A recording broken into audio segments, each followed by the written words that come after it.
আব্দুল্লাহ ইবনে মুবারক সন্তানগুলো প্রতিদিন কান্দে আর বলে, বাবা ক্ষুধার যন্ত্রণা সহ্য করতে পারি না, আমি ক্ষুধার যন্ত্রণা সহ্য করতে পারি না। ছোট ছেলেটা ডাকতে বলে, আব্বু আজ 5টা দিন কোনো কিছু খাই না, আজকে যদি তুমি খাবার না আনো মারা যাবো গো বাবা। আব্দুল্লাহ ইবনে মুবারক কাঁদতে কাঁদতে বাজারে গেলেন, কোনো কাজ পাইলেন না, কোথাও কোনো কাজ পাইলেন না। কাঁদতে কাঁদতে বাড়ি ফিরে আর চিন্তা করে, আল্লাহ প্রতিদিন তো শূন্য ব্যাগ নিয়ে যায়, বাজারে নিয়ে যায়, সন্তানের ডাক দিয়ে বলে, আব্বু খাবার কই, আব্বু খাবার কই।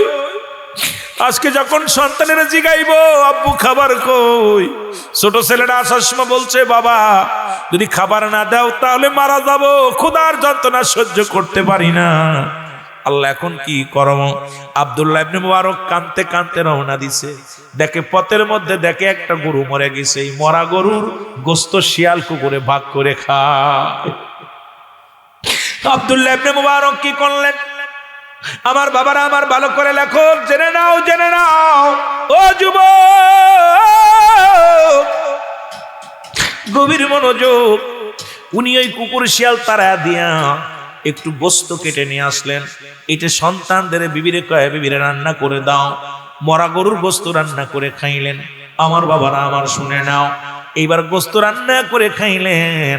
ওদিকে মুসলমান আমার বাবারা আমার শুনে নাও, ওই আব্দুল্লাহ ইবনে মুবারক, এই যে নামটা বললাম, আর একজনের নাম আব্দুল্লাহ মুবারক, একজনের নাম আব্দুল্লাহ মুবারক, আর একজনের নাম মুবারক। এর ছেলে রাস্তা দিয়ে যাইতেছিল স্কুলে, গোশতের বাসনা পাইলেন।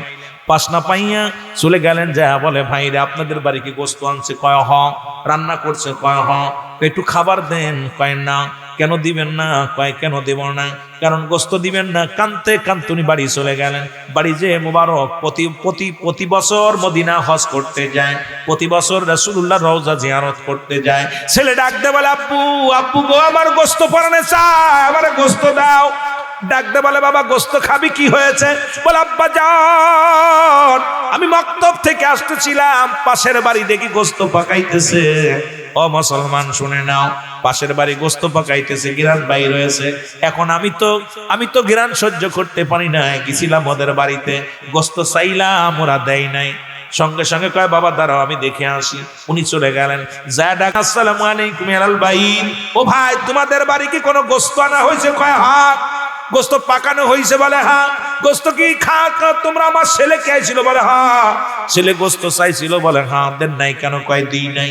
ডাক দে কয়, ভাই মুবারক রে, আমি কেন গোশত দিই না, এটা জবাব আমি কেমনে দিব? আমি আপনারে কেমনে দিব? ও ভাই আজ 1 সপ্তাহ হলো আমার ঘরের মধ্যে কোনো চুলা জ্বলে না, সন্তানেরা ক্ষুধার যন্ত্রণায় ছটফট করে। ছোট ছেলে কান্দে, বড় ছেলে কান্দে, মেয়েগুলো কান্দে, ক্ষুধার যন্ত্রণায় কান্দে। আমি বাবা হয়ে সহ্য করতে পারি না। আমি বাবা, ওই সন্তানের কান্না, ওই সন্তানের চোখের পানি রে আমি সহ্য করতে পারি না। আজকে আসার সময় দেখি রে মরা গরু পড়ে আছে, কুকুর ছেলে ভাগ করে খায়।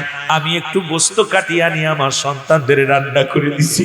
আমি এই জন্য দিই না। আপনি ধনী মানুষ, এই জন্য আপনারে দিই নাই, আপনার ছেলের দিই নাই। আব্দুল্লাহ ইবনে মুবারক ডাক দে বলে, ভাই দাঁড়াও। আরে আল্লাহর দরবারে আমি কি জবাব দিব? প্রতিবেশীর হক আদায় করতে পারি নাই। আজকে আমার দেশে এমনও পীর আছে যারা আত্মশীর বিরোধিতা করে। দেখেছি বাবা, এক তাবুর ভিতর গরুর গোশত পাকায়, এক তাবুর ভিতরে মুসলমান ভুনা খিচুড়ি, এক তাবুর ভিতরে বিরিয়ানি, আর এক তাবুর ভিতরে মুসলমান এই বড় মুরগি দিয়া খায়, আর এক তাবুর ভিতরে মুসলমান ডিম খায়। এমন একটা দরবারের মুরিদ হইলাম, ধনী গরিব সবার জন্য সমান খাবার। জোরে জোরে চিল্লায় বলেন ঠিক কিনা? আমার ভাইরা, আমার বন্ধুরা, আমার আব্দুল্লাহ ইবনে মুবারক এক দড়ি বাড়ি গেল। বাড়ি যাইয়া বিবিরে ডাক দিয়ে কয়, বিবি তাড়াতাড়ি চাউল দাও, ডাউল দাও, কারণ আমি প্রতি বছর হজ করি, মদিনায় যাই। আরে আমার বাবার বাড়ি থেকে খানা নিয়ে প্রায় 300 ঘর খাইতো। আজকে তারাও চিনল না, কারণ যাদের দেখেছি আমরা ছাত্র জীবনে, ওই না বালতি নিয়ে হাতে করে খাবার খাইতো। আমি যদিও তাদের খোঁটা দিতেছি না, তাদের বিরোধিতা করতেছি না, তারাও এখন অনেকে বিরোধিতা করে। চিনলি না এমন মানুষ, চিনলি না রে, যিনি জীবনটা কুরবানি করলেন এই জমিনের মধ্যে এসে তোদেরকে খাওয়াইলো, নিজে না খেয়ে জীবনে খাইলো। জীবনে পেটটি ভরে আমার দয়াল খাই নাই, আমার দয়াল জীবনে আরামে ঘুমায় নাই, আমার দয়াল জীবনে শুধু মুড়ি মুড়ি কাটাইলেন। প্রতিবেশী 300 ঘর, আমি যখন ছাত্র বিশ্ব জাকের মঞ্জিলে 300 ঘর খানা নিয়ে যেত, আজকে তারাও দেখি আমার দয়ালের সঙ্গে বিদ্রোহী করে। কারণ এই কপাল পুরারে আজকে তুমি পৃথিবীর মধ্যে টাকাওয়ালা হইছো, বাড়িওয়ালা হইছো, কিন্তু দয়ালের নজর থেকে যদি দূরে চলে যাও, খোদার কসম করে বলি পীর মুরিদি করা এত সহজ না, এত সহজ না। পীরের কাছে মুরিদ হয় এত সহজ না।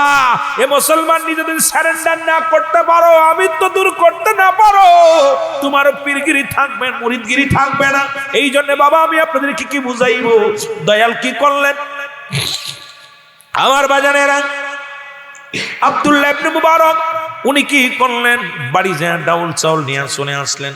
আসিয়া কয় ভাই নাও, আমি এবার মদিনায় যাব না, হজ করতে যাব না, কারণ এই নাও এগুলো তোমরা খাও, তোমার সন্তানদের খাওয়াও, আর আমার জন্য মাফ করে দিও, কারণ তুমি প্রতিবেশী তোমার খোঁজ নিতে পারি নাই। আট্টশির হুজুর যখন হজ করতে যাবে অনেকে প্রায় হজ করে নাই। আমার দয়ালের ইতিহাস তো জানো না, আমার দয়াল যখন এই জমিনের মধ্যে আসলেন তখন আমার 3 জন মাত্র মুসল্লি। কেবলা জান হুজুর তিলে তিলে সম্পদের পাহাড় গড়লেন। আজকে বলেন হুজুর যাই নাই, হজে যায় নাই, আমার হুজুরের আছে কি রে মুসলমান? হুজুর জীবন দশায় 350 বিঘে সম্পদ যা রেখে গেছিল মুসলমান, সবই উম্মতি মুহাম্মাদের নামে। আমার বাবারা, আমার কেবলা জান হুজুর জীবন দশায় যত জমা জমি বাড়ি গাড়ি যা করে গেছে, নিজের নামে একটু কানাকড়ি করেন নাই, সবই তো আপনাদের সম্পদ, মুষ্টি চাউলের খেদমত।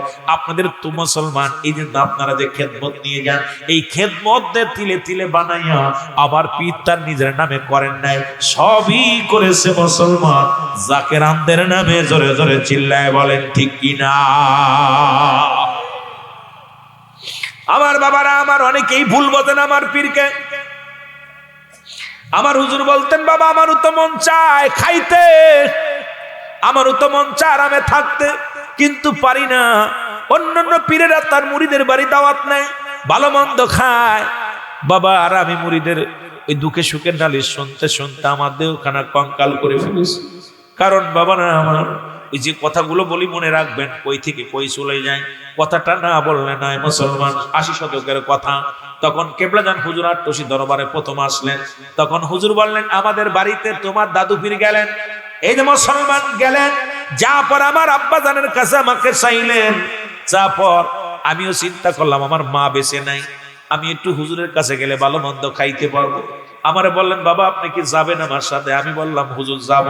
আমার আব্বাকে ডাকা হলো, আলিমউদ্দিনকে ডাকা হলো। মাওলানা আলিমউদ্দিন আসলেন। আসার পর আমার আব্বার কাছে আমার পীর কেবলাজান বললেন বাবা আপনার এই ছেলেটাকে আমাকে দিয়ে দেন। তখন আমিও মনে মনে চিন্তা করলাম হুজুরের সঙ্গে যাব। আর হুজুর আমার আব্বাজান বললেন যান, দিয়ে দিলাম। তখন আমাকে নিয়ে আসলেন, হুজুরের দরবারে আসলাম। আসার পর আমি আগে জানতাম না হুজুরের দরবারে আমার এত কষ্ট দিবে। দীর্ঘ 40টা বছর 30টা বছর একই খাতার নিচে এই খড়কুটি ছিল আমার সম্বল।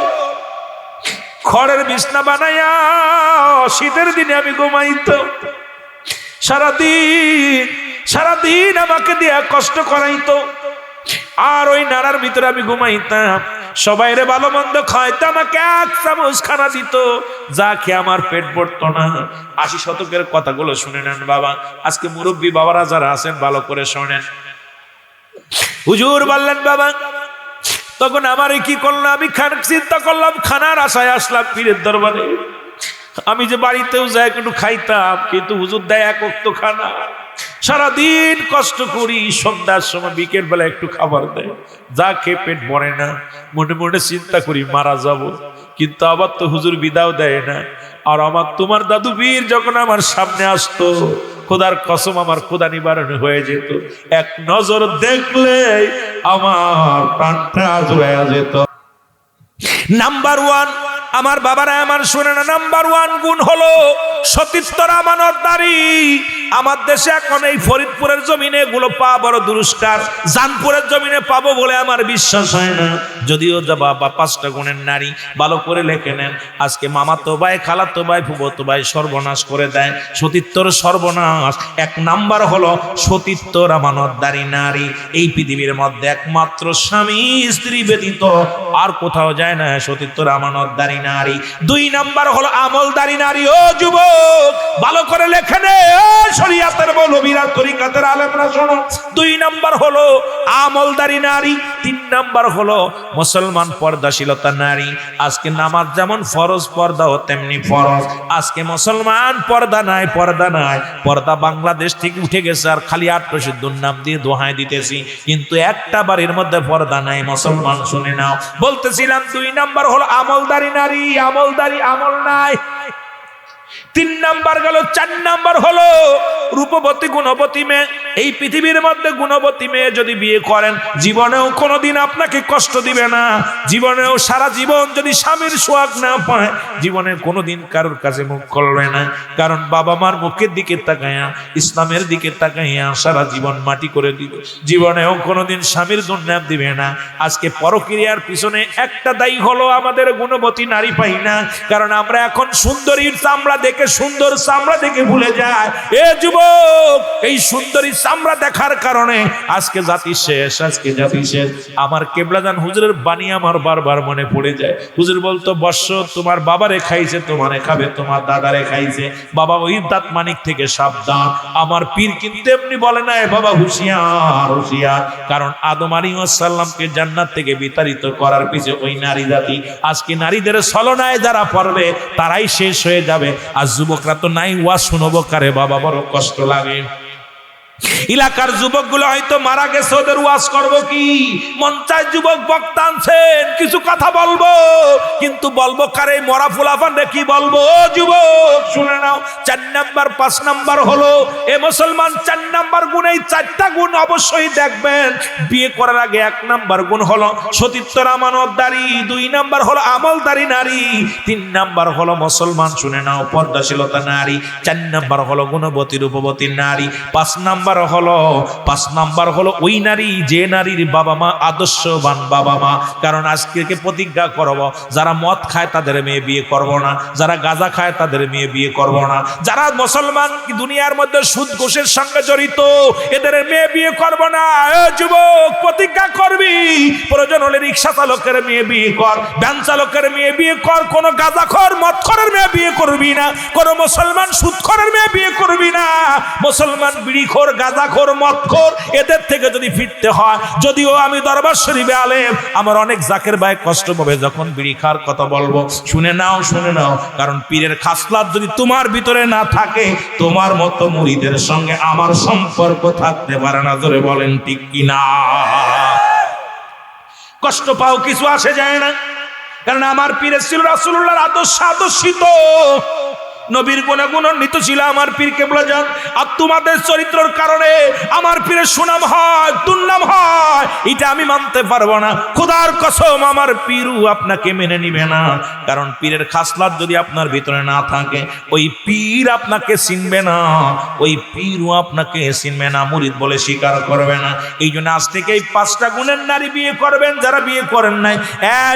5 নাম্বার সতর্ক থাকবেন, একজন আদর্শবান নারীর বাবা, যে বাবা 5 ওয়াক্ত সালাত আদায় করে, যে বাবা মুসলমান পাঞ্জেগণা নামাজ আদায় করে, যে বাবা হালাল খাদ্য খায়, সারাদিন সন্তানের খাবার দিতে পারে না, তবু কষ্ট নাই, সারাদিন পরে যা আনছে হালাল খাদ্য আনছে। তোমার জন্য কি নিয়ামত বয়ে আনতেছে তুমি নিজেও জানো না। কারণ আগামী দিন সূর্যোদয় হবে, আপনার আমার সকালে সূর্য দেখবো, কেউ বলতে পারি? জোরে বলেন, বলতে পারি? আগামী দিন এখানে আজান হবে, এখানে নামাজ হবে, কেউ আমরা বলতে পারি না নামাজে হাজির হতে পারবো, আজান দিতে পারবো, কেউ বলতে পারি না। কারণ মালাকুল মউত আপনার আমার পিছে পিছে ঘুরছে, যে কোনো মুহূর্তে মালাকুল মউত ধরতে পারে। আমার জোরে বলেন ঠিক কিনা? এ দুনিয়ার মুসলমান, রহমতের নবীর দাদার নাম আব্দুল মুতালিব। কি নাম? আব্দুল মুতালিব। দাদির নাম ফাতিমা। রসুলের দাদা বিয়ে করলেন 6খানা। কয়খানা? 6খানা বিয়ে করলেন। রসুল আব্দুল মুত্তালিবের বউ ছিল 6টা।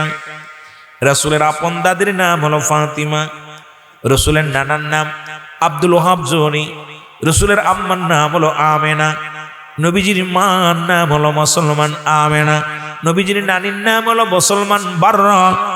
বংশ হলো কুরাইশ বংশ।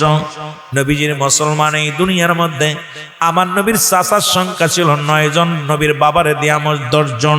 আব্দুল মুত্তালিবের ছেলের সংখ্যা ছিল 10 জন, আর মেয়ের সংখ্যা ছিল মোট 6 জন। এদের মধ্যে 2 জন হলো ইমানদার, একজনের নাম আমির হামজা আর একজনের নাম আব্বাস। বাকি 7 জনই রাসূলের সঙ্গে বিরোধিতা করেছে, কারণ তারা রসুল মানতে পারে না। বিশ্ব জাকির মঞ্জিল দরবার শরীফের পাশে বাড়ি হইতে পারে আপনাদের, কারণ ওই চরিত্র যাদের মধ্যে আছে তারাও আমার পীরকে মানবে না। জোরে বলেন ঠিক কিনা?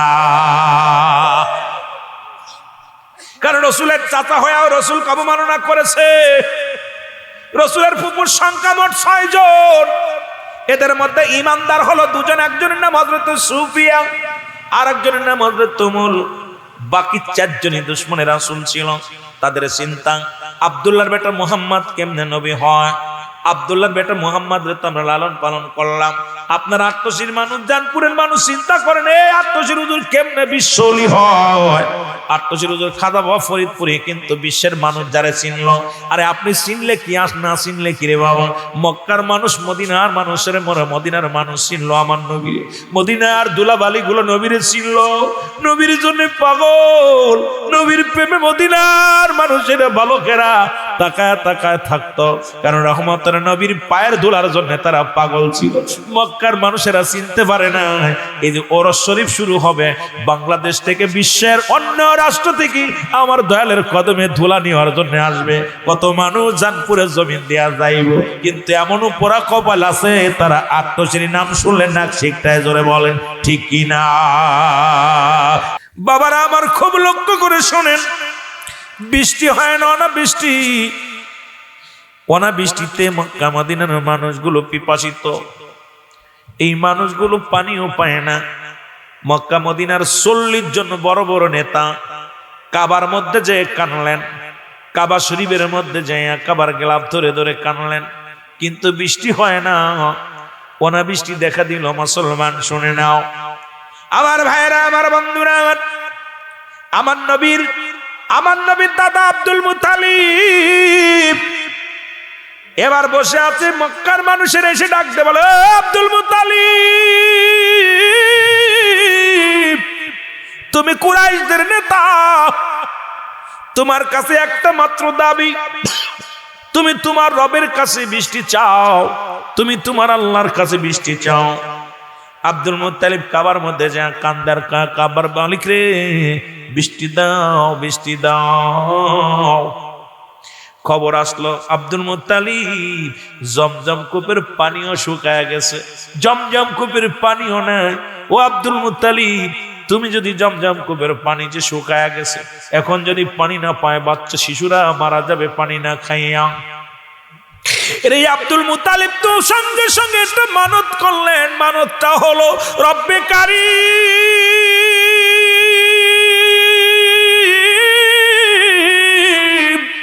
ও কাবার মালিক রে, যদি জমজম কূপের পানি প্রবাহিত হয়, আমার 10টা সন্তানের ভিতরে একটা ছেলেকে তোমার নামে কুরবানি করে দিব। জোরে জোরে চিল্লায় বলা যাবে না আল্লাহু আকবার।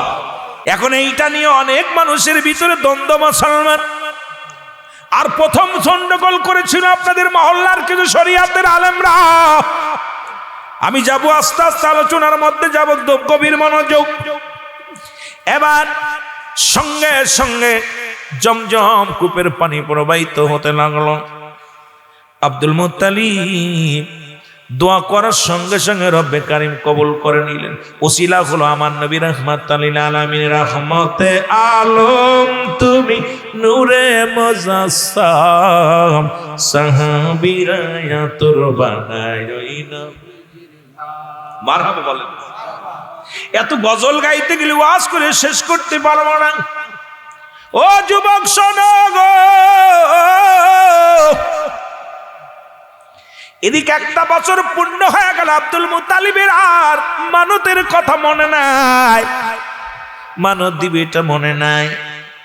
বছর যখন পূর্ণ হয়ে গেল, রাতের অন্ধকারে স্বপ্নে দেখ আব্দুল মুত্তালিব, তুমি তোমার ওয়াদা পূরণ করো নাই, তুমি মানত করেছিলে তোমার ছেলেদের মধ্যে একজনকে কুরবানি করবা, জবাই করবা জমজম কূপের পানি হইলে। এখন তুমি একটি বছর পানি পান করে, মক্কা মদিনার শিশুরা পানি পান করে, বকরিরা খায়, ছাগলে খায়, উটে খায়, সব প্রাণী খায়। এখন তুমি কেন তোমার ওয়াদা পূরণ করো নাই? আর মুসলমান আব্দুল মুত্তালিব ঘুম থেকে লাফ দিয়ে উঠিয়া কয়, আল্লাহ এ কোন বিপদের মধ্যে আমারে ফেললা, আমার তো মানত পুরা হলো না। সন্তানদের ডাক দিয়া বলে, ও আমার ছেলেরা,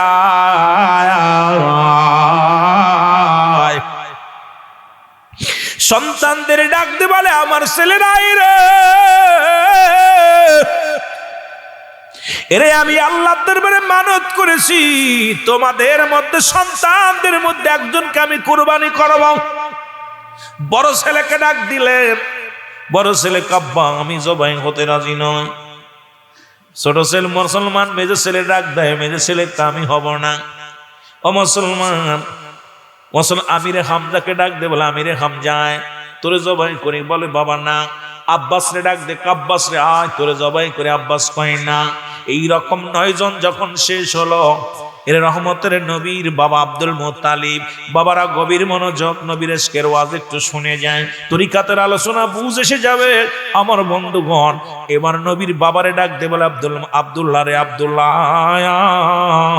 আমি তো আল্লাহর দরবারে মানত করেছি তোমাকে তোমাদের, এখন তো তোমার 9 ভাই কেউ তো রাজি নাই, তুমি কি রাজি? আব্দুল্লাহ কয়, বাবা গো বাবা, একটা দাবি আপনার কাছে, আমার কোনো দ্বিধা দ্বন্দ্ব নাই, যদি আপনি আমারে জবাই করলে যদি রব্বি কারিম খুশি হয়, আমাকে জবাই করো, আমার কোনো আপত্তি নাই। জোরে জোরে চিল্লায়া বলা যাবে না মারহাবা। নবীর বাবা কেমন গো, এরে যুবকের দলেরা শুনে নাও, শুনে নাও গো,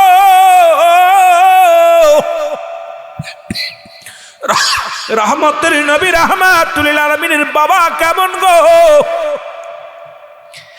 আব্দুল মুত্তালিব ঘোষণা করে দিলেন, আগামীকাল আমার সবচেয়ে ছোট ছেলে, ও যুবক, সবচাইতে ছোট ছেলে আমার আব্দুল্লাহকে আমি জবাই করব।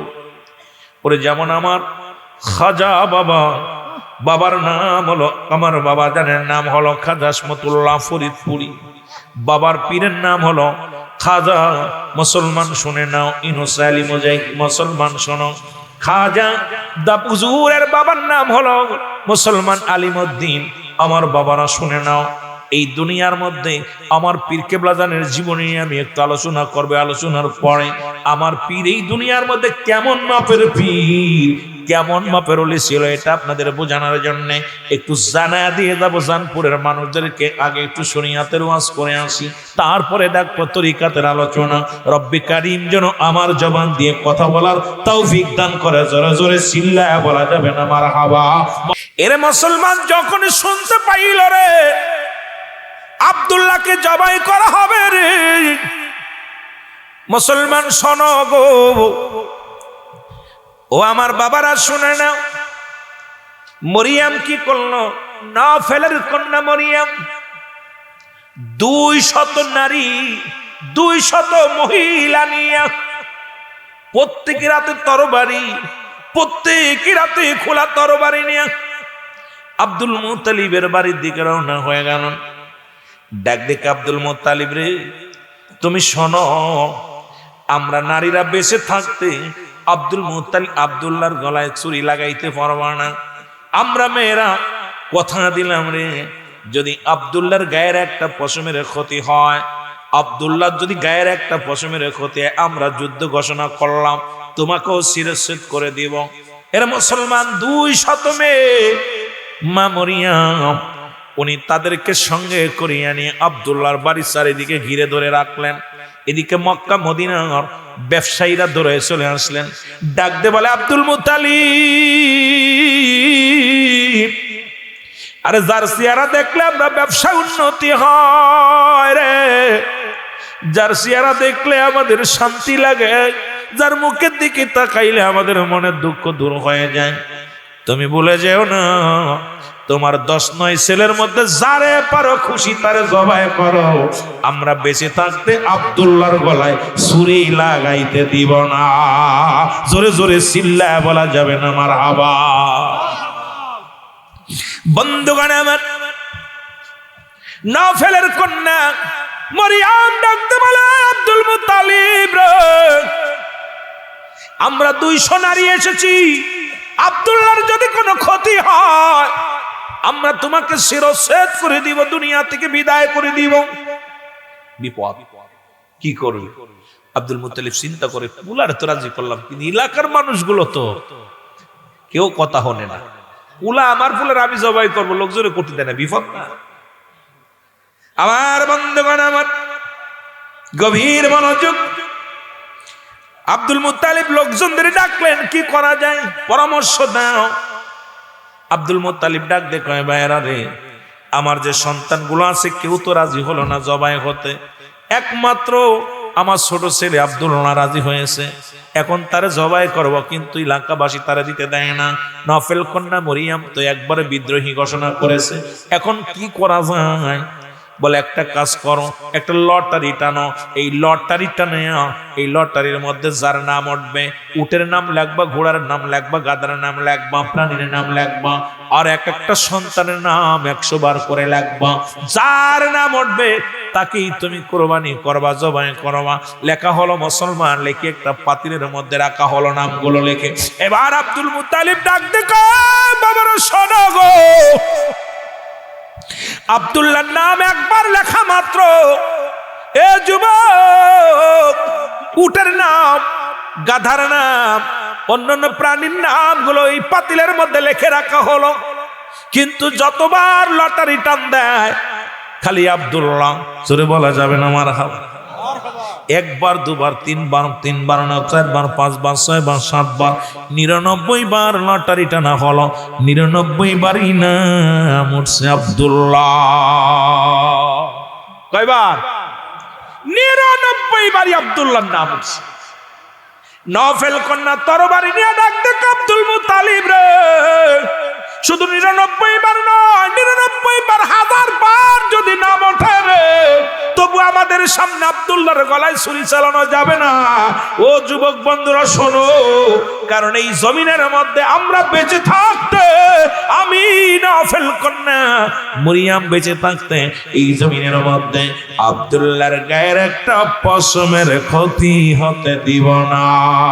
জোরে জোরে চিল্লায়া বলা যাবে না মারহাবা।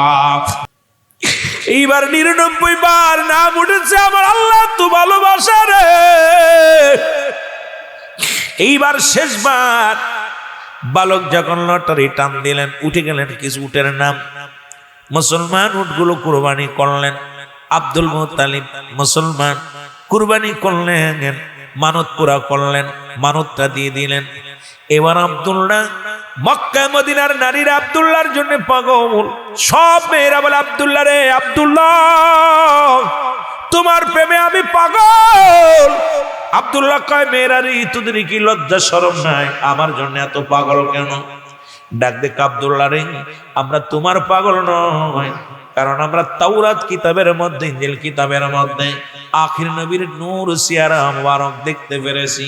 আখির নবীর বাবা কেমন হবে? আখির নবীর বাবা, আখির নবীর নূর মুবারক। হে আব্দুল্লাহ, তোমার কপালের মধ্যে আখির নবীর নূর আমরা পেয়েছি। আমরা তোমার জন্য পাগল নয় রে আব্দুল্লাহ, কারণ আমরা আখির নবীর পাগল। জোরে বলেন মারহাবা। আমার বন্ধুগণ আমার, আব্দুল্লাহ লুকিয়ে রইলেন, এদিকে আব্দুল মুত্তালিব চলে গেলেন। বাল্যবন্ধু মুসলমান শোনো, আব্দুল ওহাবের বাড়িতে। আব্দুল ওহাবকে ডাক দে, বলে, আব্দুল ওহাব রে, ও আব্দুল ওহাব, আরে ছেলে নিয়ে বড় বিপদের মধ্যে আছি। সব ছেলে শাদী করেছে, ছোট ছেলের শাদী করাইতে পারি নাই। গ্রামের মেয়েরা পাগলের মতো ঝাঁকে ঝাঁকে আসে, সবাই বিয়ের পায়গাম নিয়ে আসেন। আব্দুল্লাহ, ও ওহাব, আব্দুল ওহাব, ছোট্টবেলা কথা দিছিলাম তোমার মেয়ের সঙ্গে আমার ছেলের বিবাহ করাইব। তোমার মেয়ে কি বড় হয়েছে? আব্দুল ওহাব কয়, ও আব্দুল মুত্তালিব, তুমি শুনে নাও, কারণ আমি আমার মেয়েকে তোমার ছেলের জন্য সযত্নে রেখে দিছি, কারণ এই পৃথিবীর মধ্যে 5টা গুণের গুণান্বিত আছে আমার মেয়ের ভিতরে। যুবক শুনে নাও, নবীর আম্মা, নবীর মা যিনি, ও যুবক, মা আমেনার ভিতরে 5টা গুণ ছিল, যা পৃথিবীর মধ্যে এখন আপনাদের জানপুরের জমিনে আছে কি জানি না। ও যুবকেরা শোনো, তার ভিতরে 1 নাম্বার, এই 5টা গুণের নারী দেখে বিয়ে করবেন। 5টা গুণের নারী যদি না পান, বিয়ে করবেন না, কারণ এই মেয়ে বিয়ে করে কোনোদিন শান্তি পাবেন না, জীবনেও শান্তিতে থাকতে পারবেন না। হুজুর বলেন, আমাকে পাঠা দিলেন রে, আত্মশ্রী জমিনে পাঠা দিল। আমি যখন আসলাম, আসিয়া দেখি হিন্দু রাজ্য, এখানে নামাজ হয় না, আজানও হয় না। মুসলমান আমি এত বড় একাকার হয়ে গেলাম। দীর্ঘদিন থাকা পর আমার হুজুরের বাণীটা শুনে নেন আপনারা। আমার হুজুর বলেন, বাবা, এই অবস্থায় দিন কাটাতে লাগলাম। হঠাৎ একদিন একটা টেলিগ্রাফ আসলো। এই টেলিগ্রাফ খুলে দেখি রে, আমার দয়াল পীর আর নাই রে। আমার হুজুর বলেন, মামা, আমি আমার মাকে হারাইছি, আমি এতিম হই না, আমি আমার বাবারে হারাইছি, এতিম হই না। যেদিন আমি আমার পীরকে হারাইয়া ফেলেছি, সেদিন এই দুনিয়ার মধ্যে বড় এতিম হয়ে গেছি। আমার ভাইয়েরা, আমার বন্ধুরা, কেবলা জান হুজুর বললেন, আমি রওনা দিলাম দরবার শরীফে। মুসলমান শুনে নাও, হুজুরের দাপন কাপন হলো। মুসলমান, আমি তাকে শেষ বিদায় করে আসলাম। আমার পীর যেদিন আমাকে এতিম বানাইলেন, সেদিন থেকে আমি খানা বন্ধ করে দিলাম। খোদার কসম, আমি 40টা দিন অনাহারে আমার পীর 40টা পালন করার জন্য আমি রওনা দিলাম। তোমাদের বড় আম্মা যান আমার সঙ্গে। আমি যখন ওই নৌকার মধ্যে উঠলাম, আমি উঠতে হাঁটতে পারি না, হাত পা কাঁপে। ও বাবারা শুনে নাও, আমি জমিনের মধ্যে হাঁটতে পারি না, চলার মতো গায়ে বল নাই। এরপরে নৌকার মধ্যে উঠলাম, ওটা পর তোমার বড় আম্মা জানের উরতের পর মাথা রেখে আমি বেহুশ হয়ে গেলাম। বেহুশ হয়ে গেলাম, এই অবস্থায় নৌকা ছাড়লো। আমি আমার পীরের 40টা পালন করার জন্য রওনা দিয়ে গেলাম এনায়েতপুরে। আমার যখন ওই সাগরের মাঝখানে গেলাম, আমার পীর কেবলা যান আমার নৌকার মধ্যে হাজি দিয়ে আমার মাথায় হাত বুলাইয়া দিয়ে বলে, বাবা হাসমতুল্লাহ, বাবা পাগলামি করো কেন? বাবা তোমার তো বাঁচতে হবে, তুমি তো খানা খাও নাই। বাবা তুমি অবস্থায় থাকলে মারা যাওয়া। ও বাবা, আমি তোমাকে হুকুম দিলাম, যেহেতু তুমি আমার হুকুম এখানে আসছো, আমি তোমার হুকুম দিলাম, বাবা তোমার খাইতে হবে, বাঁচতে হবে, কারণ কোটি কোটি মুরিদের নালিশ নেওয়া লাগবে। ওই আটকশির জমিনে কত পথ ভোলা মানুষগুলো আসবে, কত অসহায় মানুষগুলো আসবে। বাবা তাদের দেখাশোনার জন্য তোমার দুনিয়ার মধ্যে বাঁচতে হবে, বাবা তাদের নালিশ নেওয়ার জন্য। আমার পীর কেবলা জান বলেন, বাবা আমি গেলাম 40টা পালন করে আসলাম তোমার আম্মা জানকে সঙ্গে নিয়ে। আমি 40টা পালন করে আসলাম। আসা পর আমি খাইতে পারি না, কারণ 40টা দিন আমি খানা খাই না, না খেয়ে কঙ্কাল হয়ে গেল বডি খানা। আমি গলার নলি পর্যন্ত শুকায় গেছে, খাইতে পারি না। আস্তে আস্তে কি করলাম, এই দুনিয়ার মধ্যে ওই ফেনাবাদ এইটা খায়া আস্তে আস্তে করে আমার সুস্থ হলো, আমি একটু সুস্থ হলাম। কারণ আমার পীর হুকুম দিলেন, বাবা তোমার জন্য নয়, কারণ কোটি কোটি জাকিরাতদের জন্য তোমার বাঁচতে হবে। মুর্শিদের নাম যার অন্তরে ভরা, তার ভরা কি যায় রে মারা। বাজানের নাম যার অন্তরে ভরা, তার ভরা কি যায়। ওই আমি যখন পড়ি ঘোর বিপদে রে,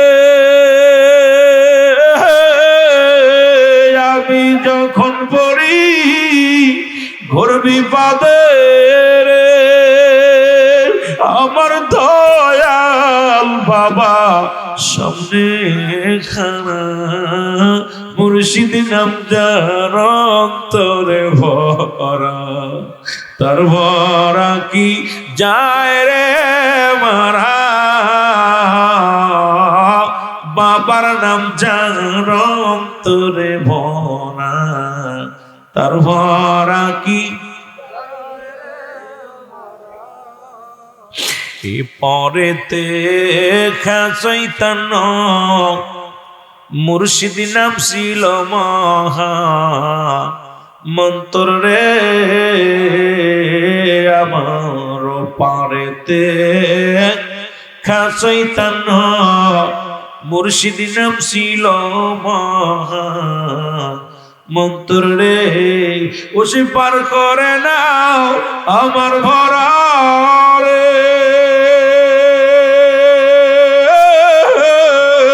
মুর্শিদ পার করে নাও আমার ভরা রে উঠছি তোমার ভাঙানায় মুর্শিদ নাম যার অন্তরে ভরা তার ভরা কি যায় রে মারা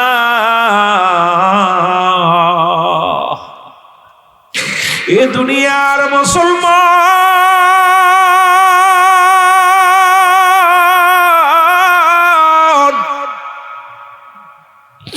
যে কথা বলতেছিলাম আব্দুল্লাহ ইবনে মুবারক যার কথা বলতে যাইয়া আমি আলোচনার মধ্যে গিয়েছিলাম নবীজির চাচাদের আলোচনা মনে আসেনি বাবা আব্দুল্লাহ ইবনে মুবারক উনি কি করলেন বাবা শুনে নাও মদিনায় কয় মদিনায় যাব না ওই বছর মুসলমান হজে গেলেন যারা বাড়ি চলে আসলেন আসিয়া আব্দুল্লাহ ইবনে মুবারকের বাড়ি আসলেন এসে ডাকতে বলে আব্দুল্লাহ ইবনে মুবারক রে তুমি কেমন মানুষ ও মুবারক তুমি কবে বাড়ি আসলাম মানুষ ৪৫ দিন পরে হজ করে বাড়ি ফেরে আব্দুল্লাহ ইবনে মুবারক বলে ভাই খোদার কসম আমি মদিনায় যাই নাই কয় মুবারক তুমি হাজি মানুষ মিথ্যা বলো কেন একই তাঁবুর মধ্যে জিয়ারত করলাম একই তাঁবুর মধ্যে ঘুমাইলাম একই জায়গা থাকলাম তুমি বলো আমি মদিনায় যাই নাই আব্দুল্লাহ ইবনে মুবারক ডাক দে কয় ভাই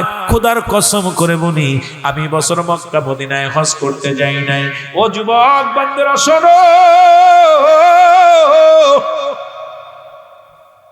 এর রব্বে কারিমের লাম দিয়ে ডাক দে কয় মুবারক শোনো গো তোমার খেদমত আমি আল্লাহ এত পরিমাণ কবুল করেছি শোনো শোনো ওই অসহায় মানুষের খাবার দান করেছো এই কারণে রে মুবারক এই বছর মক্কা মদিনায় যত হাজিরা হজ করতে গেছে সবার হজ তোমার ওসিলায় আমি রব্বে কারিমে কবুল করে নিছি জোরে বলেন মারহাবা তোমারে সাজাইয়া ও মুবারক তোমারে বানাইয়া আমি মক্কা মদিনার অলিগলির মধ্যে ঘোরাইছি মক্কা মদিনার জমিনের মধ্যে ঘোরাইছি তোমার সফর সঙ্গে দেখাইছি রে মুবারক সুতরাং মুবারক রে আমার বাবারা আমার সেই ইনসাফ ছিল আমার পীর কেবলা জানে জীবনে খাইলেন না কত অসহায় মানুষের খাওয়ানোর জন্য আমার পীর কেবলা যার জীবনটারে কোরবানি করে দিলেন আমরা বুঝলাম না আমরা চিনলাম না যারা চিনেছি এরা এখন নজরে জোরে বলেন ঠিক কিনা আর একটু জোরে জোরে চিল্লায় বলেন ঠিক কিনা এ দুনিয়ার মুসলমান শোনো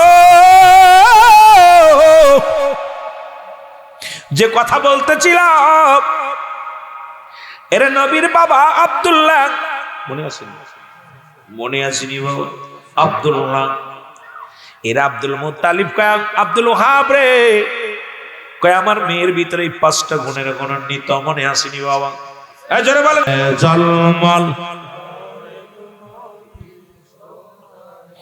হাজি ভাইরা হজে যাইয়া দেশে এসে কয় কান্দিয়া গো ও ভাই হাজি গনে হজে যাইয়া দেশে এসে কয় কান্দিয়া গো মক্কা মদিনা সুন্দর, মক্কা মদিনা সুন্দর, জাগার হয় না তুলনা, নূরে ঝলমল করে গো নবী সোনার মদিনা, বল নূরে ঝলমল। আরো জোরে বলেন আল্লাহর নবী নূরের নবী, আল্লাহর নবী। বক্তারা যদি এরকম ঘোরাঘুরি করে অন্য মানুষ কি করবি? এই বেটা চা কিরম ঘোরাঘুরি, তোরা আলেমরা যদি এরকম দনায় দনায় ঘুরে বেড়াস তো অন্য মানুষ কি করবে? তোরা যদি চা খাইতে ড্রাইসে ডুইস তো অন্য মানুষ কি করবে? কি আদব শিখছিস? তরিকাতের প্রথম রাবাই হলো আদব। বক্তা ওয়াজ করে চা খাইলে আবডালি খাবি, দোকানদার বন্ধ করেন এখন, আর একদম বন্ধ করেন। ভাই জীবনে ব্যবসা আজরাইল যে কোনো মতো চলে, কত টাকাওয়ালা বাড়িওয়ালা কোটিপতি চলে গেছে ফকির হইয়া। এনে আপনি মাহফিলে ডিস্টার্ব, আর আমার বক্তাগুলোই করে সাহারে, আহা কি অবস্থা। নফস বন্ধ করো, নফস আম্মারা কন্ট্রোল করো। তরিকাতের জগৎ এত সহজ না, তরিকা গ্রহণ এত দূর এত সহজ। আহা আমরাই তো বলি দেখবা শুনবা বলবা না, নারবা সারবা খাবা না। এই নফসের কন্ট্রোল করে এত সহজ। চা খাইলে না এনে দিয়ে দেবে তোদের, চা লাগলে এখানে হুকুম দিবি আনবে, বিল আমি দিব প্রয়োজন হলে, তোরা ওখানে দাঁড়ায় দাঁড়ায় খাবি কেন? আল্লাহর নবী নূরের নবী, আল্লাহর নবী ওর জাহার হয় না তুলনা, বল জাহার না, নূরে ঝলমল করে গো নবী সোনার মদিনা, বল নূরে ঝলমল।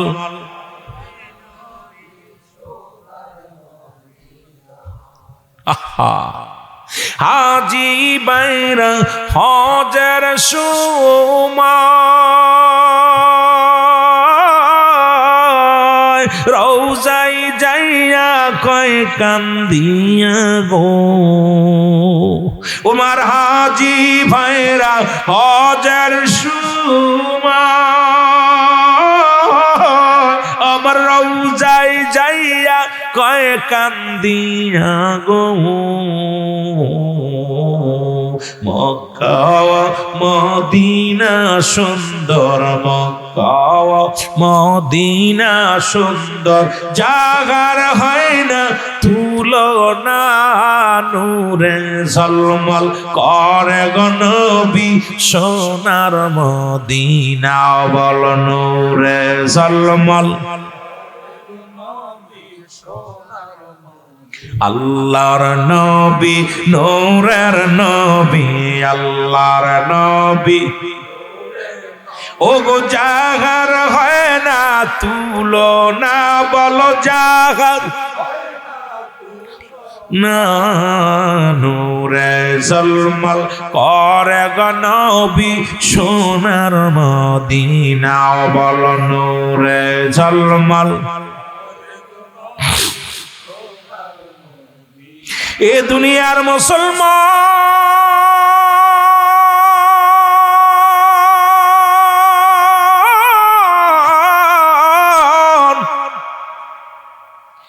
আব্দুল মুত্তালিবের ছেলে আব্দুল্লাহ শাদী হলো, বিবাহ হলো। এবার আব্দুল্লাহ রাস্তা দিয়ে চলে, নফেল কন্যা মরিয়াম পিছন থেকে ডাক দে, বল আব্দুল্লাহ রে দাঁড়া রে আব্দুল্লাহ। আব্দুল্লাহ দাঁড়ায় গেলে, আব্দুল্লাহ দাঁড়াইয়া নফেল কন্যা আব্দুল্লাহর লগে কথা বলে রে।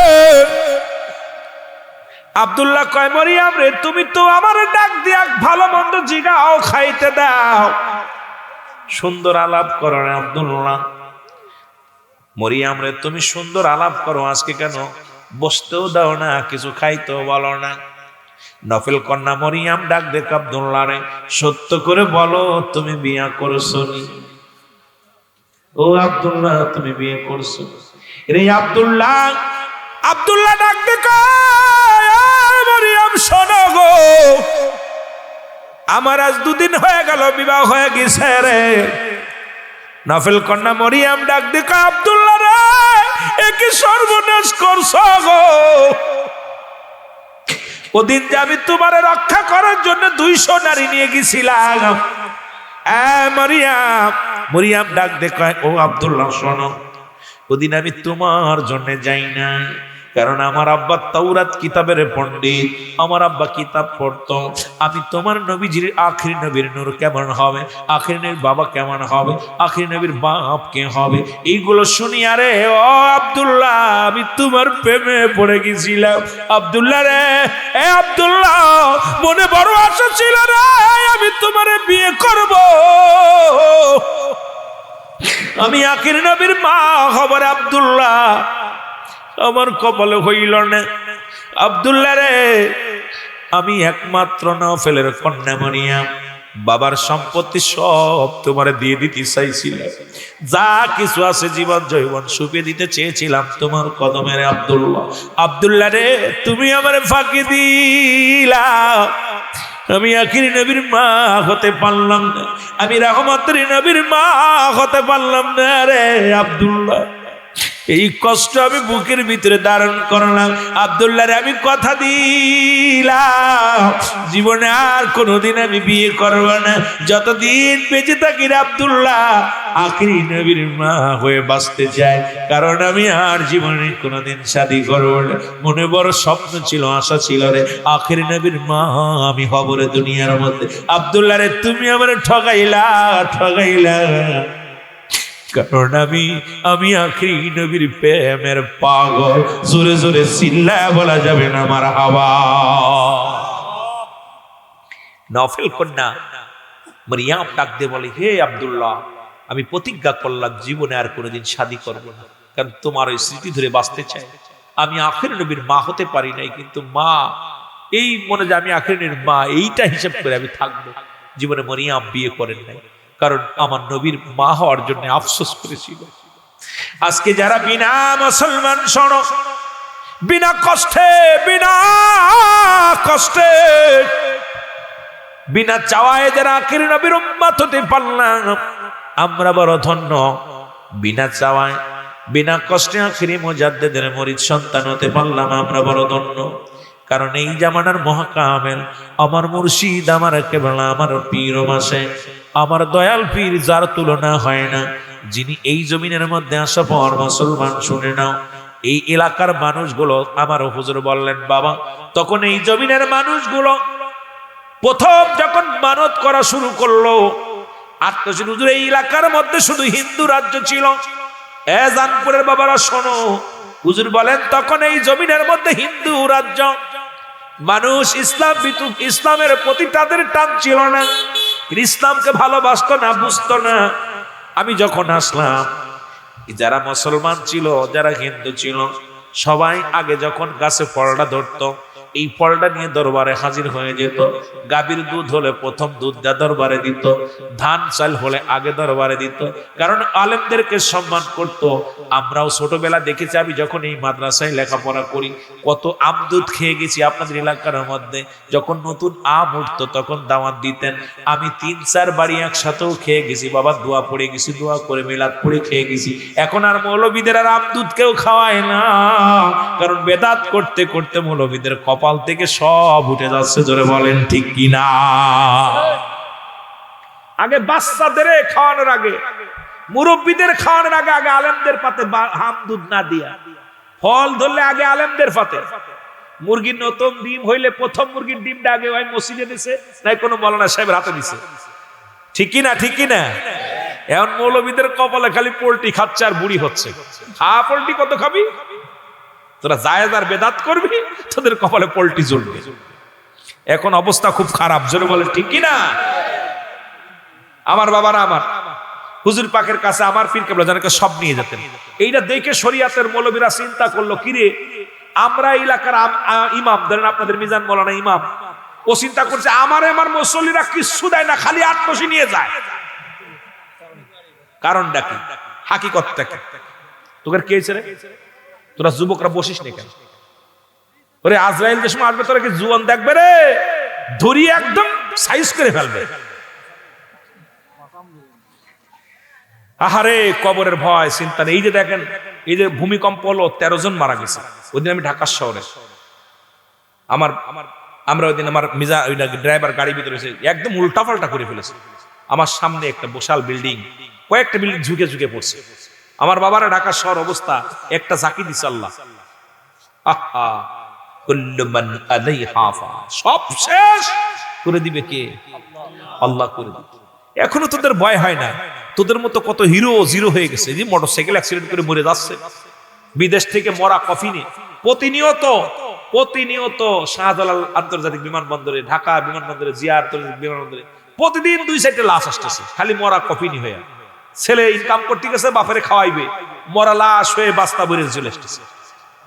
এই জন্য আমার বাজার যে কোনো মতে ডাক মরার কোন সিরিয়াল আছে, দেখা যায় গুরুটা বাইছে, বড়টা বাইছে আছে, মুরব্বীরা বাইছে মরে গেছে, মুরব্বীটা বাইছে আছে, গুরুটা মরে গেছে। বাপের কাছে সন্তানের লাশ, সন্তানের কাঁধে বাবার লাশ। তারপরে তোদের ভয় হয় না। অন্তর ভয় পাবে কেমন? ওদের অন্তরের ভিতর মোহর মেরে দিয়েছে আল্লাহ। যেটা বলে ঠিক কিনা? আহা, মোহর মারছে আল্লাহ, বড় কষ্ট। আগের যুগের এই ঘুরে ঘুরে বেড়া, যা ব্যায়াম কর, একটু মহব্বতের সঙ্গে দুরূদ শরীফ পড়ুন। আল্লাহুম্মা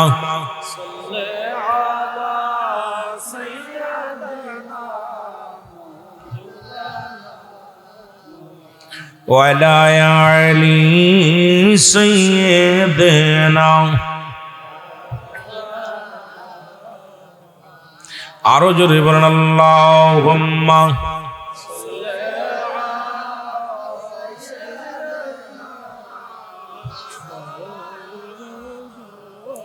ওয়ালা আলি সাইয়্যিদিনা।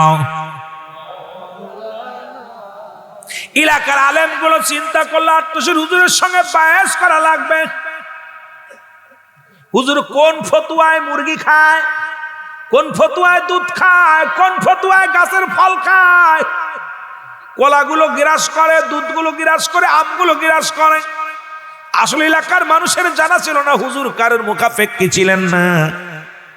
তার বারেক ভাই নামে, এই যে আপনাদের মিল গেটে বাড়ি, বারেক ভাই খোড়া বারেক ছিল, জানেন নাম মনে আসেনি বাবা, হুজরা শরীফে খেদমত করে।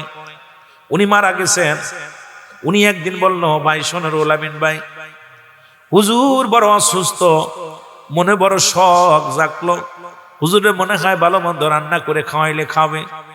বাড়ি আসলাম, আমি গরিব মানুষ, 2টা কবুতরের ছানা আনলাম, ছোট মুরগি আনলাম, এই দেশে কিছু মাছ আনলাম, রান্না করে আমি যত্ন করে, যেহেতু হুজুর আমারে ভালোবাসে, আমারে অনেক মায়া করতো, হুজুর ডাক দিতেন, বারে খাইছো বাবা। পঙ্গু মানুষ, তখন আমি ভালো হাঁটতে পারতাম না, কিন্তু মনে বড় শখ যে আমি বারেকের খানাটা হুজুর খাবে, তৃপ্তি সহকারে খাবে। খানাটা পাকায় আমি অনেক শখ করে এই রকম যত্ন করে নিয়ে গেলাম।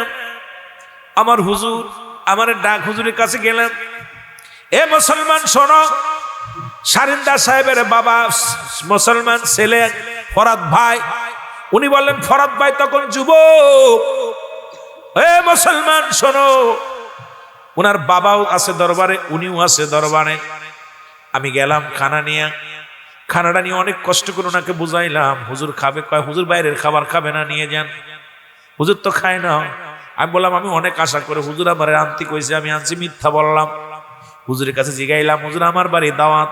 হুজুর বলেন, বাবা এই সময় যদি অন্য জাকেরা আসে তাদের তো নালিশ নিতে হবে না, আসে পাইলে বাড়ির মালিক যদি না পায় তাহলে আইসা তারা কষ্ট পাবে, আমি বাড়ির মালিক, আসে তো আমার দেখার জন্য, আসে যদি বাবা আমারে না পায়। কত মায়া করতেন মুরিদের জন্য, মুরিদকে কত ভালোবাসতেন। বারেক ভাই বললেন, আমি মিথ্যার আশ্রয় নিলাম, বললাম হুজুর বলছে বাবা আপনি রান্না করে আনবেন, খাবো। এই কথা শোনা পর ফরাদ ভাই আমার হাত থেকে বাটিটা নিল, আমিও আস্তে আস্তে ঘুরাইতে কোন রকম ঝাঁকি ঝুঁকি দিয়ে আস্তে আস্তে গেলাম।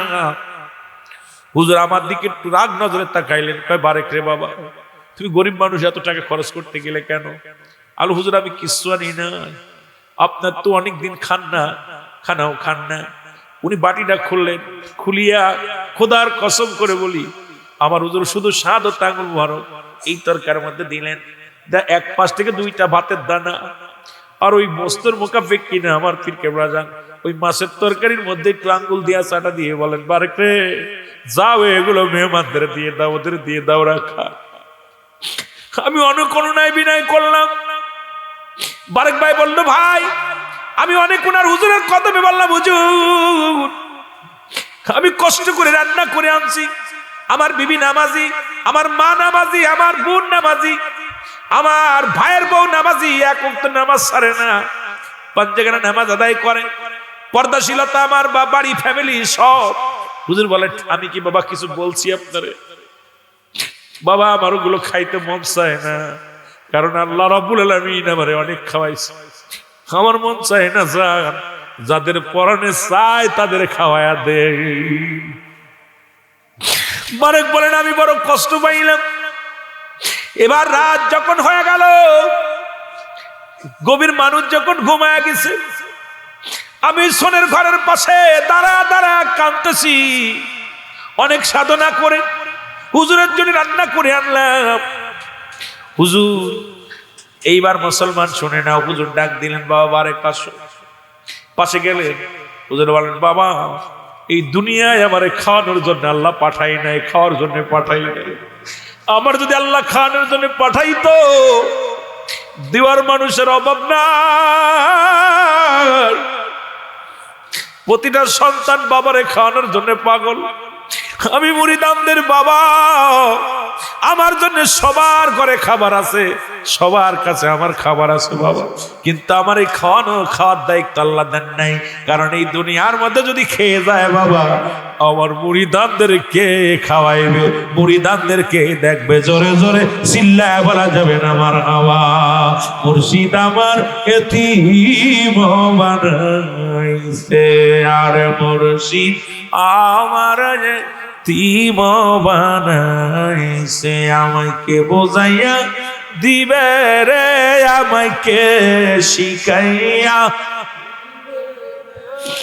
মুর্শিদ আমার এতিম বানাইছে, বলেন মুর্শিদ আমার। ওই আমি যখন থাকি মুর্শিদের ধ্যানে,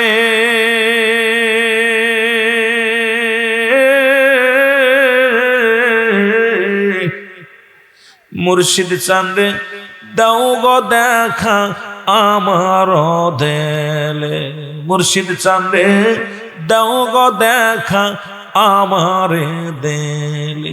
ওরে আমার পাগল বানায়া, আমার পাগল বানায়া বাজান রওজা পাকে ঘুমাইছে, মুর্শিদ আমার পাগল বানাইছে, বলেন মুর্শিদ আমার। আমাকে বোঝাইয়া দিবে রে, আমাকে শিখাইয়া, মুর্শিদ আমার পাগল বানায়। আমার বাবাজান রাত বেশি হয়ে যাচ্ছে, আর কষ্ট দিব না। আমার কিবলাজান হুজুর এরপরে এলাকার আলেম ওলামা দরবারে গেলেন বায়াস করার জন্য। হুজুর বলেন বাবা আগামী দিন আসবেন। হুজুর দিন দিলেন। এই এলাকা থেকে কিতাবাদি বইরা নিয়ে হুজুরের কাছে বায়াস করতে গেছে। বায়াস করতে গেছে, কথা বুঝেন? কি করতে গেছে? বায়াস করতে গেছে এলাকার মানুষগুলো। তো হুজুরের 10টায় বায়াস, সদরপুরের মানুষ, ফরিদপুরের মানুষ সব আলেম ওলামা ফঙ্গ ফালের মতো ছুটে গেছে আটটসির বায়াস দেখার জন্য। মুরব্বীরা সব হুজুরের কাছে গেছে। হুজুর বায়াস হবে, হুজুর আসতে আসতে দেরি করবো। 10টায় বায়াস, হুজুরের কাছে ঢাকা থেকে কিছু লোক আইছে, তাদের নালিশ নিয়ে তাদেরকে তরিকা দিয়ে আসতে একটু দেরি হয়েছে। আয় দেখে মানুষজন হাজার হাজার মানুষ বসে আছে। হুজুরের কাছে গেছে। হুজুর বলছে বাবা আপনি যে এইগুলো খান, এইগুলো ফতুয়া দেন, কোন ফতুয়ায় খাওয়া যাবে? ফতুয়া নেওয়ার জন্য আসছি। হুজুর বলেন বাবা আপনারা তো বিচার বসছেন, তা এখানে বিচারক কে? বাবা একজন সভাপতিত্ব প্রয়োজন, একজন সভাপতির প্রয়োজন। বলে জি হুজুর, উনি হলো অমুক মাদ্রাসার প্রিন্সিপাল, উনি হলো অমুক মাদ্রাসার হেড মুহাদ্দিস, উনি হলো অনেক মাদ্রাসার ভাইস প্রিন্সিপাল। কারে থুয়ে কারে দিব, তার সভাপতিটা আপনি বানান। সুবহানাল্লাহ বলেন। হুজুরে বলেন সভাপতি আপনি বানান। তো হুজুর বলেন বাবা কারে বানাবো? ওই যে বসে আছে হেলান দিয়ে, এই বাবা আজকের মাহফিলের সভাপতি তুমি, জোরে বলেন না মারহাবা। একটু আসতে বলেন না, বাড়ি যে বলবেন, ক্ষুধা লাগছে তো বাড়ি যে বলবেন। কইতেছে যেই বলছে হুজুর কয় যে আটশো হুজুর যে ভণ্ড, এর মধ্যে কোনো সন্দেহ নাই, আটশো হুজুর ভণ্ড। লোকজন কয় কাম সারছে, এ কি ভণ্ডর ভণ্ডরে, এর তো কাশপু খোলা তো দূরের কথা, চোর কাশপু চোর। লোকজন চিন্তা করে কি তারে, সব এলোমেলো শুরু হয়েছে। হুজুরে তো উল্টো পাল্টা কথা শুরু করছে। বাবা আপনারা কি হয়েছে, আপনারা এরকম এরকম উশৃঙ্খলা করেন কেন? হুজুর আপনি যে ভণ্ড, আপনি কি যার নামটা বলছেন ওরে চেনেন? ও তো এই জন্মের পর থেকে 40 বছর বুবা। কি জোরে বলেন না কি? হুজুর মিসকে একটা হাসি দিয়ে বলে, বাবা আপনারা কি বলেন, ও বুবা হবে কেন? বুবা হবে কেন? হুজুর বুবা, ওটা আমাদের বাড়ির কাছে বাড়ি, ও তো বুবা। হুজুর বলেন, বাবা আপনার নাম বিলাল না? সুবহানাল্লাহ বলেন না, আরো জোরে কইতেন নি? হুজুর বলতে, বাবা আপনার নাম বিলাল না? উঠে লাভ দেখা, জি হুজুর আমার নাম বিলাল। সুবহানাল্লাহ বলেন না, আরো জোরে আরো জোরে। উপস্থিত যত মৌলবীরা ছিল মারছে দৌড়, কাম সারছে। আরে বুবা 40 বছর বুবাই কয় হুজুর আমার নাম বেলাল, আর ওর নাম বেলাল, হুজুর জানলো কেমনে? কেবলা জানো যেই বলছে বাবা আপনার নাম বেলাল না, বেলাল লাভ দুটো কয় জি হুজুর আমার নাম বেলাল। সবাই কয় হুজুর আপনার কদমের মধ্যে, আমাদের আর কোনো জানার নাই, আমাদের মাফ করে দেন হুজুর, আপনি কামেল পীর মোকাম্মেল, আপনি যতদিন থাকবেন এই দরবারে থাকবেন, কোনো হস্তক্ষেপ আমরা করবো না। কিছু লোক মৌলবীরা পালায় চলে গেছে, ওই পালানো গোষ্ঠী আশপাশ যা আছে তারা আটশির নামে বিরোধিতা করে, জোরে বলেন ঠিক কিনা? ওই পালানো গোষ্ঠী জেনে যেটা আছে এইগুলো যখন দেখবেন কারণ এই বন্ড কারণ এই বন্ডগুলো বন্ডরে চেনে। আমার কথা হলো আটশি সম্পর্কে মন্তব্য করতে হলে আরো 10-20 বছর গোলামি করতে হবে। আটশির দরবারটা কি এখন ওই মাথা মোটা মৌলবীদের মতো যদি ইনকাম করার জন্য যদি ঢোকেন যে মাল কামাইবো আর মাল যেই কমে যাবে অমনি আটশি বন্ড, ইমান হারায় বুড়ো কালে এক বান্দর, ঠিক কিনা? সব অবস্থা এগুলোরে কষ্ট লাগে।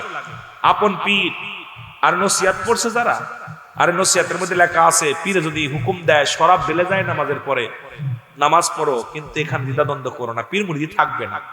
ওই যে আপনার বাইজিদের একটা ঘটনা শুনছেন না? বাইজিদ কইছে বাবা আমার নাম নিয়ে নদী পার হবি, এখন নদীর মধ্যে যায় বাইজিদ আমার পার করো, মাঝ নদীর মধ্যে গেছে, যায় এখন চিন্তা করে আল্লাহ মির ইমান চলে যাচ্ছে, পার করতেছে, আল্লাহ বাইজিদের কথা কমু কেন, আল্লাহ পার করে দাও, আপনি ডুবা শুরু করছে। কথা বুঝিনি রে, ডুবা শুরু করছে, কয় বাইজিদ পার করো। বাইজিদ মুস্তামির কাছে গেছে, যায় কয় বাবা ডুবতেছিলেন নি? কয় হ্যাঁ হুজুর। কি? যখন তুমি বলতেছিলাম আল্লাহ পার করো, আর আল্লাহই পার করে বাইজিদের ওসিলায়, জোরে বলেন না মারহাবা, আরো জোরে আরো জোরে। পীর মুরিদি করা কঠিন ব্যাপার। এখন আপনি পীর হবেন, হন, দুঃখ নাই, আপনি বড় পীর হইছেন ভালো, আলহামদুলিল্লাহ। কয়দিন মুরাকাবা করছেন? মুরাকাবা একটা করছেন আমরা জানি, কথা বুঝছেন? মুরাকাবাতে আপনার কি আছে, আপনার দৌড় আমরা জানি, কিন্তু আমরা বলি না, কারণ আমার পীরের হুকুম নাই যে আমরা গিবাত। আমার পীরের কত সমালোচনা করছে, আমার পীর বলছে বাবা ওরা বোঝে নাই। আমার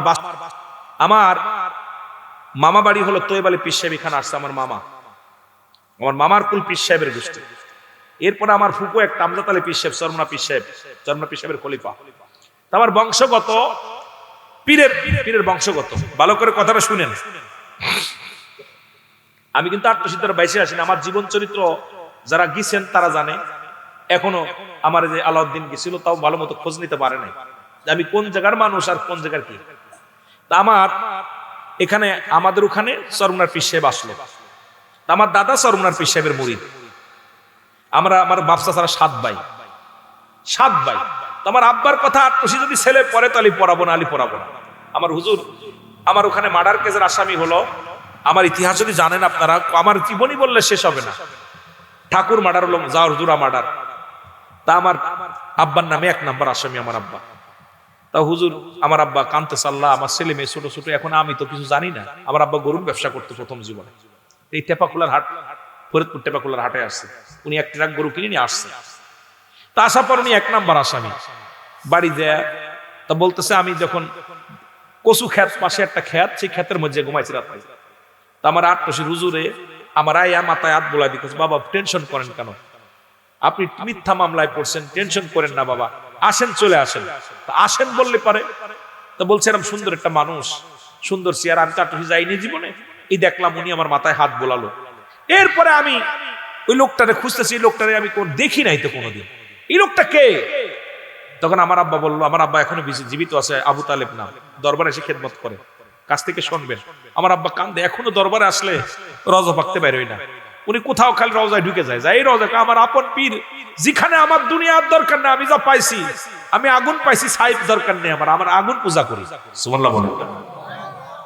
আমার বাবা যান বললো, এবার আমি পরের আমার আয়সা আমাদের বাড়ি আসলো, পুলিশে আসলো, আয়সা বাঙ্গাচুরা করলো, মাল করব না কি কয় সেটা শুরু করছে, সবকিছু নিয়ে যাবে। এখন একটা লাগাই দিছে, দরজার পাশে একটা লাগাই দিছে যে মালামাল যা আছে সব নিয়ে যাবে সরকার। এখন এই কয়দিন ধরা না দিলে এই বলে নিয়ে যাবে। এখন আমার আব্বা বললো যে আমি এরম পাঠের এখান থেকে অনেক দূরে যে বসে শুয়ে কাঁদতেছি, কাঁদতে কাঁদতে আমার মুর্শিদ যে কেমন, আমার মুর্শিদ মাথার ভাত বাবা, ফরিদপুর যেখানে যে জেলায় যান বাবা, ওই জেলার মধ্যে আমার বসত বাড়ি বাবা, ওখানে অল্প একটু দূরে বাবা সদরপুর আটটসি। সুবহানাল্লাহ বলেন না। হুজুর একদম দেখা দিছে আটটসি বাবা, যেই পরে আমি আটটসি খাজা বাবা ফরিদপুরি, উনি ওখান থেকে দোষ শুরু করছে, আমি ওখানে আর বাড়ি যাইনি, ওখান থেকে আমি আড়াআড়ি কোনো গাড়িতে উঠি নাই, 2.5টা দিন আমি হেঁটেছি এই মাগুরা থেকে আস্তে আস্তে করে হেঁটে হেঁটে হেঁটে আড়াআড়ি, কারণ রাস্তায় উঠলে পুলিশে ধরবে আর আমাকে করজ দিয়ে দেবে, মানে আমি 2টা মার্ডারের পেছনের আসামি, 1 নাম্বার আসামি, আমাকে মেরে ফেলবে। আমি আড়াআড়ি আড়াআড়ি যাইতে যাইতে যাইতে আসলাম, আর শুনতে শুনতে মানুষকে ভাই আটটসি ফরিদপুর কনে সদরপুর কনে সদরপুর আসলাম, এই আস্তে আস্তে আস্তে আস্তে নদী নালা পার হয়ে আমি গানসাপুরে নদী খাল পার হয়েছি। মানুষের তো বলবো যে আমাকে পার করে দাও যদি আমার পরিচয় জেনে যায়, কারণ আমার তো ছবি টানায় দিছে সব জায়গায়, কয় পুরো জেলায় ছবি টানায় দিছে, বলানোর মতো জায়গা নেই। আমি গানসা পরে গানসা লুঙ্গি মাথার মধ্যে বেঁধে আমি সাতরায় দরবার আসলাম। আসার পর আমার পীর কেবলা জানে সব দেখুন, দেখছি এক নজর দেখি আমি পাগল হয়ে গেছি। কয় আমি যখন আইছি দেখি আমার যে লোকটা আমার মাথায় 2 দিন হাত বুলাইছে, এই লোকটাই দেখি আমি আয়া পাইছি। সুবহানাল্লাহ বলেন না। আসার পর আমার হুজুর আমার বলল, বাবা আপনি কি করবেন, আপনি পিয়াজ চলতে যান। প্রথম গুলো পাথর ইট ভাঙেন, আমি নতুন মসজিদ হবে এখানে ইট ভাঙেন, ইট ভাঙলাম। 3 দিন ভাঙার পর বললো, বাবা রসুন পেঁয়াজ চলেন। তো হাত চুলে গেছে, রসুন পেঁয়াজ চলতে যায় ওই রস লাগে আর পোড়া জ্বলা করে, জ্বলার জ্বলে জ্বলে ওঠে, জ্বলে জ্বলে ওঠে। আমি চিন্তা করলাম এখানে 5 দিন আমার খেদমত হওয়ার পর হুজুর পাক বলতেছে, বাবা আবু তালেব বাড়ি চলে যান। সুবহানাল্লাহ বলেন না। হুজুর বলছে, বাবা আবু তালেব বাড়ি চলে যান। তা আমি চিন্তা করলাম হুজুর মনে হয় আমার দাগি আসামি, আমার রাখবে না, কারণ এই জন্য আমার বাড়ি পাঠাই দিচ্ছে, আমি দাগি আসামি তো আমার রাখবে না। তা আমি বাড়ি, তারপর হুজুর হুকুম দিছে, আমারে বললো গোলেবার খা, মাটি কাটা গ্রুপের গোলেবার খা। উনি ছিল, তা উনি বলতেছে আপনারা যেহেতু বিদায় দিচ্ছে আপনি দেরি করেন না, চলে যান। তো ওনার কাছ থেকে আমি কিছু টাকা হাওলাত নিলাম, 200 টাকা না কত করলো, এইটা টাকা নিয়ে হাওলাত নিয়ে বাড়ি আসলাম। তাও গোপনে গোপনে কিছু জায়গায় হাইটে, ওই যেই টাউন টুকের পাশ দিয়ে হাইটে চলে আবার পার হয়ে ইসি উঠি, ভ্যানে উঠি, সোয়েলা ভ্যানে, এই সব জায়গায় সোয়েলা ভ্যান, এই অবস্থায় গেলাম। যা পথ আমার বাবারা, আমি যাই দেখি বাড়ি যে অনেক পুলিশ। আমি চিন্তা করলাম আটটসি হুজুর আমার ধরাই দিল, সে খেদমতে নিল আবার আমার ধরাই দিল। আমার দাদি ধরে এসে পুলিশ এসে একটা কাগজ দিয়ে গেছে, মানে 4 সিট থেকে নাম কেটে ওর নাম কাটাই দিয়েছে, নাম কেটে গেছে। আমার দাদি পাগলামি করতেছে, পুলিশ বাড়ির ভিতরে 15-20 জন পুলিশ। এরপরে সিটিটা আইনা আমার দাদি ওই খুঁজতেছে, কোচে ইরা কোনে আমার আবু তালেব কই। আমার বাবারা, আমার আব্বা জান পুলিশ দিয়ে বসে রয়েছে, অনেকক্ষণ যায় না। পরে আমার মা, আমার আব্বা বললো তোমার আব্বা জান আসলো, আমি খবর পাঠালাম তোমার আম্মারে গোপনে আমার কাছে দেখা করতে, কয়েকটা চিঠি দিয়ে গেছে, চিঠির মধ্যে দেখি নাম কাটা। সঙ্গে সঙ্গে আমার আব্বা জান আবার দৌড়ে এসছে, আমার পীরের দরবারে চলে এসেছে। আইসা আমার পীর বলছে, বাবা আপনার সন্তানেরা তো আপনাকে ছাড়া অসহায়, আপনারা তো ইনকাম, আপনার 3-4 ছেলে মেয়ে খায়, আপনার ছেলেরা খায়, আপনি এই ব্যবস্থায় রয়েছেন, বাবা যান। আমার বাবারা আমার, তখন আমি চলে আসলাম। এরপরে আমার দাদা যান, আমার ভাই, আমার আব্বা জান ঈদগাহ দরবার মুরিদ হলেন, আমারও আগে মুরিদ হওয়া পর আমার পীর কেবলা জানকে এত ভালোবাসতেন। তাই দাদা তখন চরমনার মুরিদ ছিলেন। এই দাদা ওই আমার মাগুরাতে যখন নুমানি ময়দানে চরমনা পীর সাহেব আসলেন, আমি দুর্নাম করতেছি না, তো আমি তখন আটটসির মাঝায় পড়ি। তো হুজুরের কাছে আসলাম, হুজুর কেবলা জান হুজুরে বললাম, হুজুর আমাদের দরবারে তো আমাদের এলাকায় চরমনার পীর সাহেব আসতেছে, তা আমি একটু দেখতে যাবো। হুজুর বললেন, যান বাবা, খোদার কসম যদি মিথ্যা হয় আমার আল্লাহ বিচার করবে, আমার নিজের জীবন